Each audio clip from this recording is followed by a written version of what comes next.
Hello dear learners, let us continue our discussion. In the previous session, we have discussed about reforms in the public sector organizations and government, wherein we have discussed about the emergence of new public management reforms, and we discussed about the various advantages and disadvantages related to NPM reforms. We have also discussed what has led to the post NPM reforms based on the understanding of disadvantages related to new public management reforms, wherein we have discussed about that NPM reforms, objectives of the post NPM reforms were on collaboration, cooperation, governance through networks, public value management, creating public value through collaborative efforts and process. Now, let us look into the idea of collaboration and partnership among various actors to enhance efficiency and effectiveness of public service delivery. Now, why we are talking about the aspect of collaboration? Because in the previous session, I have highlighted that the disadvantages that led to the post NPM reforms, they actually emphasized on the cooperation and collaboration among various organizations in the network to take care of the wigged issues or problems or meta problems which cannot be solved by the efforts and resources available with one single organizations. Now, these problems often require that the multi-agency, multiple organizations in the network, they come together and start looking into solving and addressing these issues. Now, first of all, let us look into the idea of collaboration and partnership from the various actors to enhance the efficiency and effectiveness of public service delivery. We will first of all try to understand the meaning of collaboration, what are the purposes of the collaboration, what kind of problems they solve or the purpose does it solve, what are the various ways or mechanisms of collaborations. So, we will discuss about all these aspects in details. First, let us focus on the meaning of collaboration. Now, if you refer to the literature, some of which I have also cited on this slide here from sources 1 to 6, you will notice that the terms collaboration, coordination and cooperation, they are used interchangeably. Interchangeably means these terms have been used in place of each other in the literature. In some of the citations, you will see collaboration is referred to as coordination and cooperation is also referred to as coordination among the partners in collaboration, right? Now, because these terms are used interchangeably and different researchers try to define in different ways, there seems to be no consensus on the definition of the term collaboration. Please refer to the citation number 4 here by Professor Helgi Rene and colleagues in the text titled Understanding and Managing Public Organization, a textbook to get more clarity on the definition of collaboration. Now, these organizational collaborations, if you notice, these have led to various forms of the collaborative governance if you look at. Some of the examples of these types of different collaborations, they include alliance, networks, public-private partnerships, cross-sector partnership and strategic partnerships, etc. Now, the contributions here are not only dependent upon one particular type of literature. These terms have come from wide variety of literature coming from political science, public management literature, public administration, organizational behavior and theory, management, etc. I am going to discuss about two of these important collaboration definition. One is of alliance and then another is of cross-sector partnership, and I will also give you some examples which will better explain these particular collaboration in more details. First of all, let us look into the definition of alliance as proposed by Rivera, Santos and Ingpen in the publication titled Joint Ventures and Strategic Alliance, the Sage Handbook of International Marketing. According to this preview, alliance is any agreement between two or more organizations to jointly carry out a task involving more interaction than the one-time arm's length contract. Let us look into the example. the collaboration, the apex alliance between Tata Trust and Indian government. Now, this particular alliance has been formed to look into some of the problems related to the health, education, rural livelihoods, nutrition, water, sanitation and hygiene. Now, in this case, these two organizations, Tata Trust on one side, Indian government on the other side, they jointly carry out the task, but much more interactions between them to solve some of the problems at hand. In this case, what happened is Tata Trust is contributing to this alliance by providing technology, expertise and knowledge in the respective field, and government brings in the infrastructure, resources and reach to work on the various programs, right. So, this is an example of an alliance. Now, if you look at the strategic value of this collaboration, that why this particular collaboration is important, what value it creates, you will observe that government in this alliance brings pan-India reach and infrastructure, and Tata Trust on the other hand add value in terms of technology expertise and knowledge. Let us look at their contribution in little more detail to this alliance and collaboration and how it impacted the lives of people in the society. If you look at in terms of technology, Tata Trust, the role that they played, they have developed an app to screen NCDs in rural areas, which is used in more than 500 districts.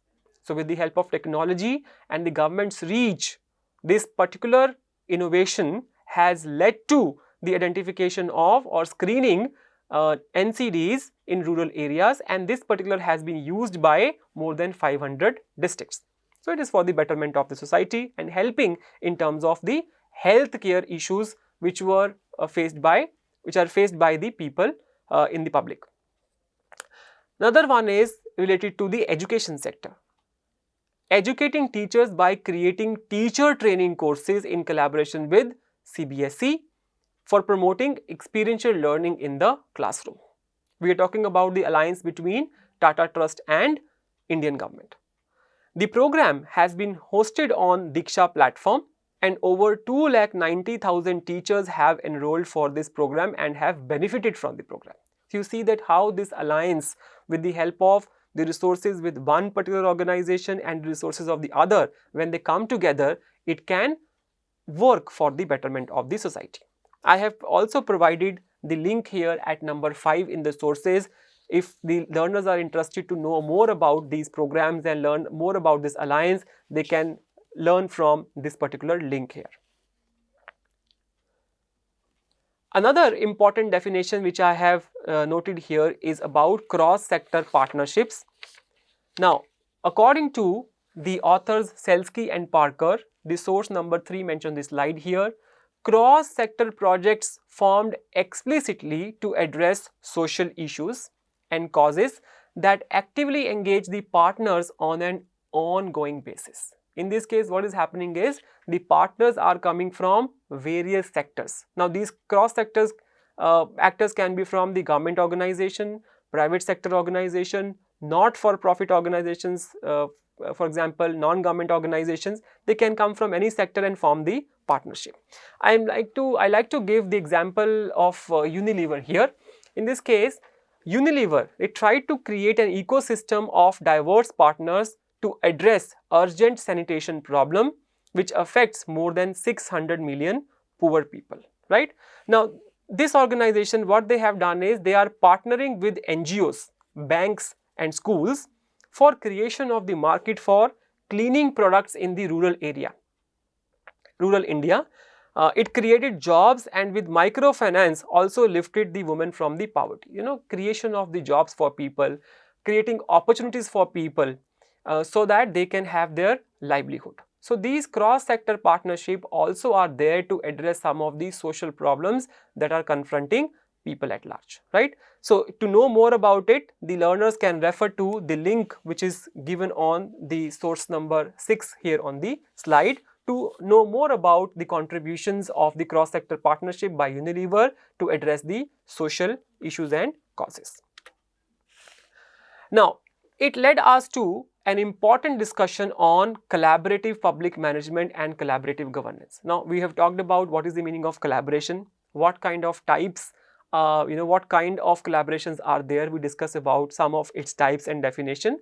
Now we will discuss about the meaning of collaborative public management and collaborative governance. Let us first understand the meaning of collaborative public management. Collaborative public management, CPM, is the process of managing multi-organizational arrangements to solve complex problems. Collaborative public management focuses narrowly on the coordination and cooperation from the organization. Collaborative governance, on the other hand, it encompasses formal and informal networks of decision making and problem solving which can involve non-state stakeholders. Now, if you look at the differences between the two, collaborative public management has a local focus because they are largely focused on the cooperation and coordination amongst the partners in the network, while corporate governance operates at the national and international level. Let us look at the example of the collaborative public management. If you look at the collaborative response to the 9/11 attack, so if we want to look into the example of how this particular example talks about the collaborative public management, it talks about collaboration between law enforcement agencies at all levels of the government, private sector organized security firms, okay, industry, civic association and others. They come together to look into this particular issue and respond. So this is an example of collaborative public management. One of the important difference between collaborative public management and collaborative governance is the active participation of the citizens in the corporate governance. On the other hand, collaborative public management may include participatory governance which involves citizens. So one of the important differentiating factor between CPN and corporate governance is that corporate, corporate governance is actively participating in the corporate governance actually talks about the active participation of the citizens, wherein CPM may or may not include the participation of this, because they are largely focusing on the cooperation and coordination amongst the collaborative partners. Let us have a look at the definition of collaborative governance, from collaboration to collaborative governance. In literature, the terms collaboration is frequently used with the term governance. These terms, collaboration and governance, they are frequently used together. Hence, this particular phrase, collaborative governance, has come into the picture. Right? Let us look into some of the definitions of collaborative governance, and then I will suggest one of the reading of a case study which can help learners to know more about the aspects of collaborative governance. First definition given by Ansel and Gash in a paper titled Collaborative Governance in Theory and Practice, published in Journal of Public Administration Research and Theory. A governing arrangement where one or more public agencies directly engage non-state stakeholders in a collective decision-making process that is formal, consensus-oriented and deliberative, and that aims to make or implement public policy or manage public programs or assets. Now, you see that there is direct engagement of the non-state stakeholders. For what? Collective decision making, consensus oriented, and this is very formal process of doing it, right? And it is deliberate, which aims to implement public policy or manage public programs or assets. Another definition by Emerson and colleagues, which was published in an article titled An Integrative Framework for Collaborative Governance, published in Journal of Public Administration Research and Theory, talks about collaborative governance in terms of the processes and structures of public policy decision making and management that engage people across boundaries of public agencies, levels of the government and or the public, private and civic spheres to carry out public purpose that cannot otherwise be accomplished. So, it talks about the involvement of various actors from the different sectors to look into the governance as far as the public policy design and implementation is concerned, right. I have given the title of reference of a paper which was published in Economic and Political Weekly in 2024. This article has been authored by Professor Kumar, The title of the article is Mutual Strain and Equitable Gain, Reflections from the Model of Collaborative Governance in Maharashtra, India. It is available. I suggest learners to read this article to get more clarity on collaborative governance and look into this case study of collaborative governance.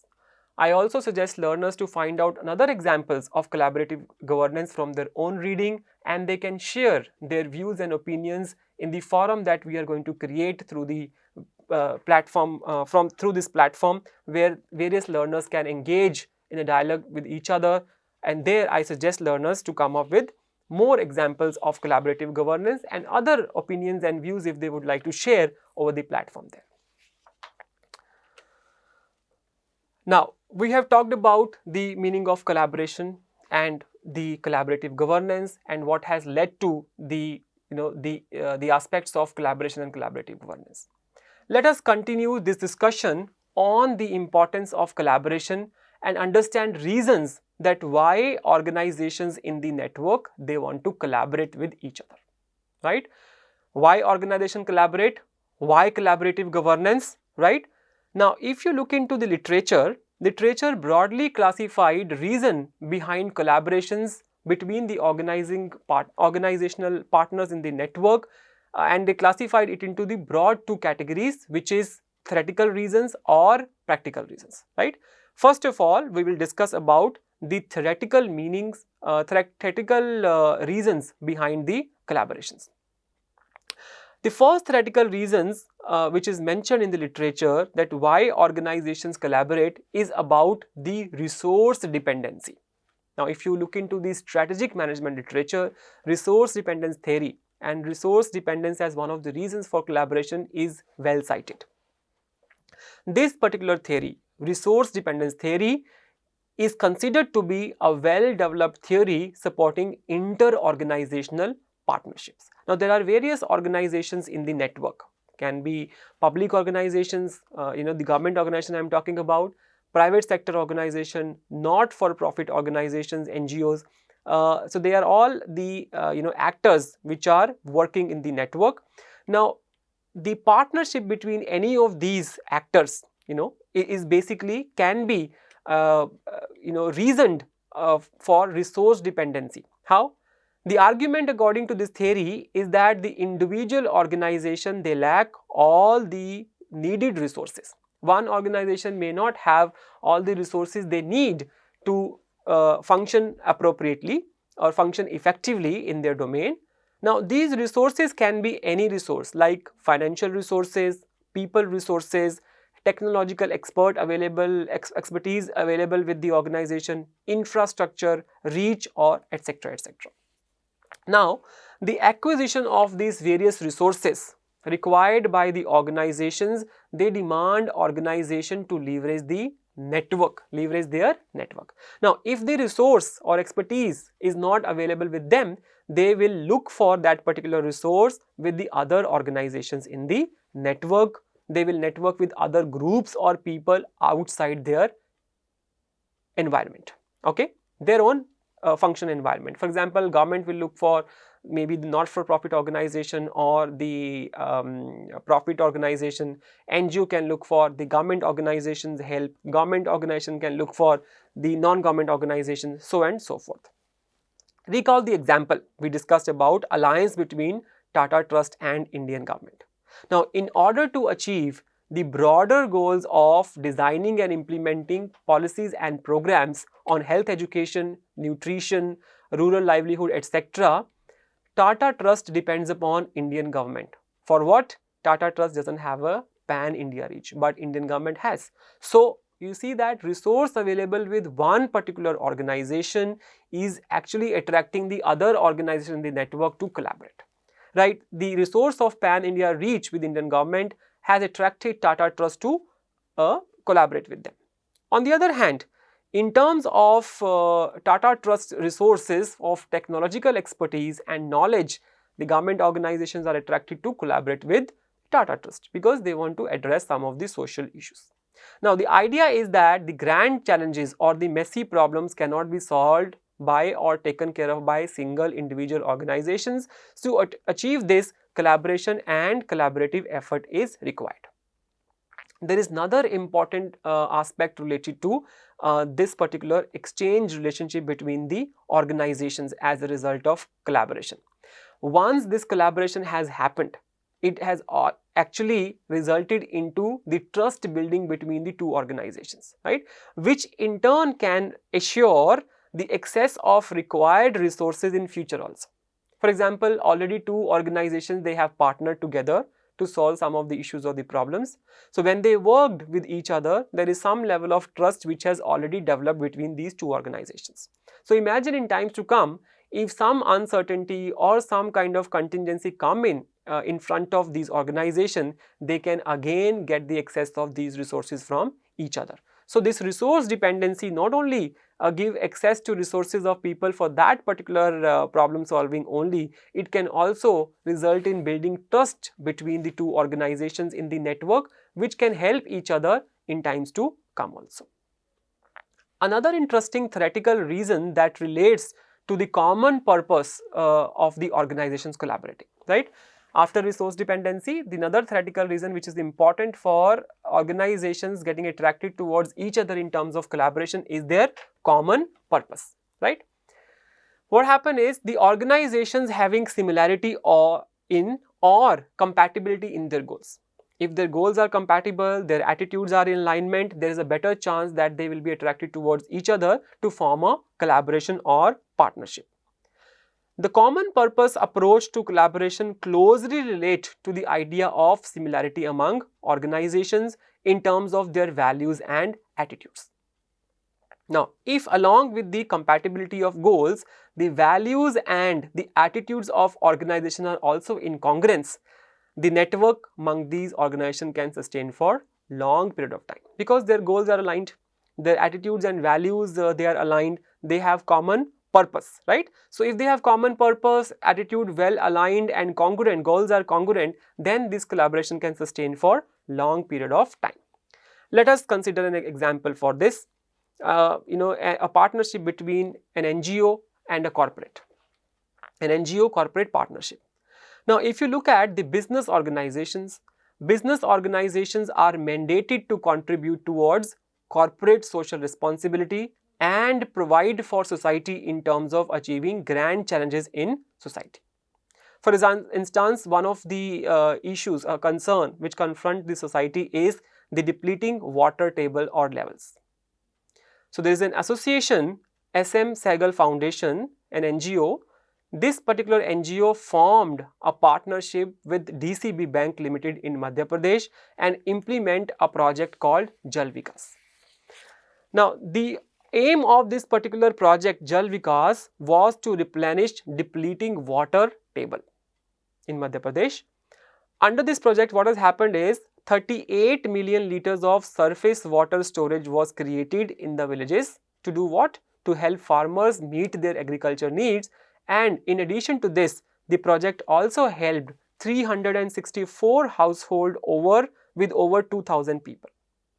Now, if you look at this collaboration between an NGO and a private sector organization, in terms of the common purpose and hence the collaboration between the two, NGO's aim is to improve the quality of the life of the rural communities, right? This is their purpose. And the DCB Bank CSR initiative provide a strong foundation for collaboration because in terms of purpose, DCB, in terms of their mandate towards contributing towards corporate social responsibility to take care of the societal problems or the problems which are confronting the society at given a point in time. And of course, the NGO's purpose is to take care of the society, improve the quality of life of rural communities. So this common purpose have given the foundation for these organizations to collaborate, which otherwise would not be possible if organizations have to provide it for independently. Because this resource of money has come from one organization, the other organization already have an experience of, the experience of working with the people on the ground.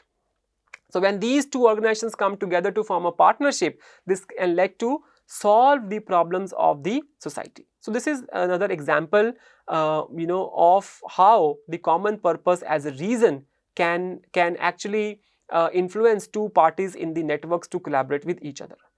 I want to highlight here that SM Saigal Foundation is a rural development NGO established in 1999 to improve the quality of life of rural communities. I have also given the link here in the source referred at number 4. If you want to get more about this, you can go to this link and learn more about the contribution of this particular partnership to solve the societal issues and the problems. The third and the final reason, theoretical reason behind collaboration is cited in literature as political interest. Sometimes the organization collaborate especially with the government organization because they want to gain access to the government officials because of their power and authority. They want to form the political alliance to influence decision processes, ensuring political legitimacy. Here, for example, if there is an organization who is collaborating with the government and they are doing some kind of work, and if there is a partnership which is established partnership with the government, the people outside the partnership will consider that particular alliance as legitimate partnership, and then would like to do some kind of transaction and exchange with that particular organization. So when somebody is partnering with the government organization for the political interest to ensure political legitimacy and promote their policies and programs. This is another reason which is also cited in literature, the reason behind why organization would like to collaborate with each other. Now, this is about the theoretical reasons. Now, we will shift to understanding the practical reasons behind why organization collaborate with each other. Now, if you look at the majority of the grand social problems and the challenges, they require multi-agency approach, meaning multiple organizations need to collaborate and work together to take care of the social issues and challenges. For instance, poverty, healthcare, education, employment and related concern are all the issues which require collaboration between organizations for their redressal. Now, the social issues like these, they have implications beyond immediate concern. I will explain it with the help of an example. If we talk about education, access to quality education to people, right? Now, if this quality education access is not assured, people are not getting the quality education, it will have a direct impact on the employment of the people, and if employment is not there, it will have a direct impact on the livelihood and hence health. In terms of health, more than physical health, mental well-being of individuals. So you see that one problem is leading to the other consequence, which is also a negative consequences for people there. So these are the kind of problems which have implications beyond immediate concern. Now, to deal with this, government seeks to partner with cross sectors, organization sectors in the partners in the cross sectors to address various challenges. Then the problem can also be complex if it involves many different stakeholders. Now, for instance, in providing better healthcare services, now in this case what happens is, to give better healthcare services, public, private, not-for-profit health centers and hospitals are required for delivery of healthcare services. Healthcare insurers are also active stakeholders in delivering healthcare services. Now, these all activities and interactions between these will have impact on the government budgets and resulting policy outcomes. So, these are also the practical reasons that why the organizations in the network, they want to collaborate with each other, right? Another important area is with respect to the collaborative governance and citizen engagement and involvement in ensuring accountability. That's the practical reason that why this engagement of the people is required in the decision making with respect to public policy and implementation. The engagement and involvement of citizens can help in bigger ways, such as joint decision making and problem solving. The citizens' engagement in the policy making and implementation can make public aware about the reasons and importance of policy decisions. Like when public is involved in the government decision making about public policy and implementation, they are aware about the actions of the government, that why government is taking some kind of decisions with respect to some policies and their implementations, right? It can also have impact in the better policy and implementation outcomes, and also acceptance of policy decision by citizens, because they have their say in the design of the policy and implementation, and also the support from the public can also be sought in terms of the implementation challenges. So when public is involved, they are engaged in the process of decision making with respect to public policy, programs and plans, the resistance will be lesser from that side, and hence the acceptance more. And while implementing these policies, whatever challenges they will come across, the organizations, they can be dealt with the strong support from the citizens. This all finally relates to the collaborative efforts to increase the effectiveness and the success of policies and public service delivery. Now let's look at in what ways the citizens can be involved and engaged in the collaborative problem solving. Now if you look at the My Government platform by Government of India, it is a citizen-centric platform which empower people to connect with the government bodies or ministries for policy formulation. It seeks the opinion of the people on issues of public interest and welfare, and ultimately achieving the goal of good governance. So I have given that particular link here in the source number 5 here. Please go to this particular website and see how the government is actually letting the public involved and engaged in the policy formulation. Examples of citizen engagement further includes My Government platform. They solicit citizen input on draft policies. For example, National Education Policies 2020 or Data Protection Policy. The inputs were sought from the public on the drafts, so they can have their say in the policy formulation. In addition, they also seek inputs from the citizens through the activities like or the programs like Man Ki Baat, Pariksha Pe Charcha. These are some of the initiatives by Government of India to enhance citizens' engagement in ensuring effective public service delivery. The idea of these platforms and the various initiatives is to seek what public want from the government and the public organization in terms of the better outcomes for the society.